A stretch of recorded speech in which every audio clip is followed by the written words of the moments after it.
Basilio, sa masamang anak at kapatid, Ginoong Simon.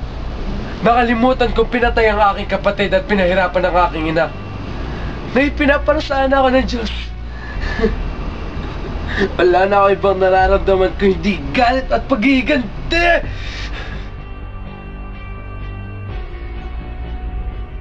Kahit na nung may himagsika na hindi ako nakialam, nabigo sila at ako'y hinakulong. Yun ang parusa nila sa akin. Nang dahil sa'yo, ako'y nakalabas.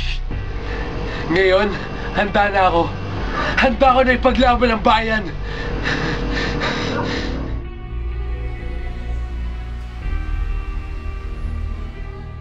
Nabigo ang kilusan ng dahil na rin umiibig pa ako noon.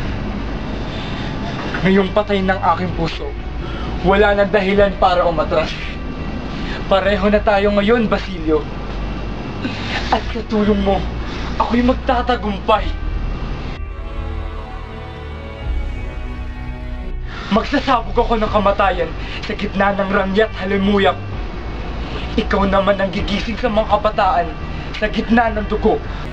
Ngayong gabi, makakarinig ng malakas na pagsabog ang Pilipinas at mapaparusahan ang mga dapat parusahan.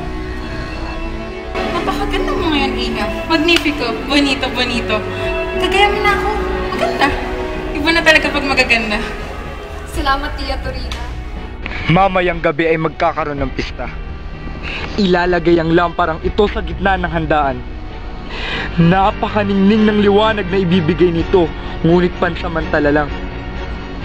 Pagkaraan ng 2 minuto, mawawala ang ilaw ng lampara. Kapag inayos ang mitya, sasabog ang bomba!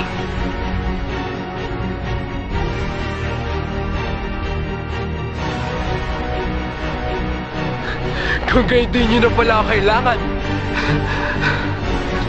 Iba ang iyong gagawin. Pagkarinig ng putok ay lalabas ang mga atelyero at iba pang kinasundo ko noon.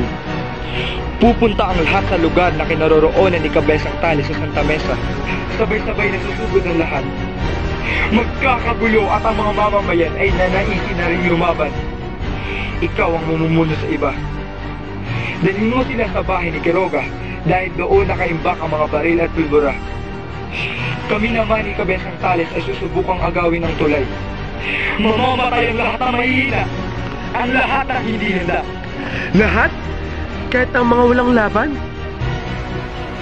Narito ho tayo ngayon upang tunghayan ang pag-iisang dibdib ni Juanito Pelaez at Paulita Gomez. Oo! Lahat ng mestizo, Inchek, mga Indio at mga Kastilang duwag. Ikaw, Juanito, tinatanggap mo ba bilang asawa ang babaeng ito?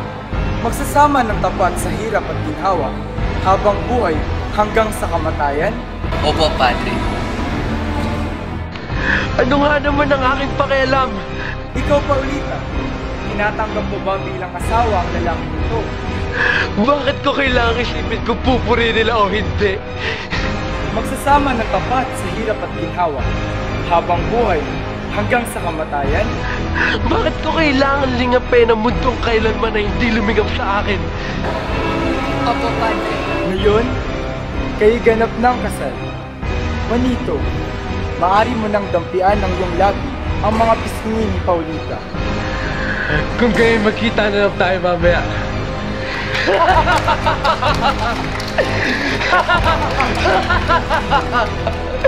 Magaling, Basilio!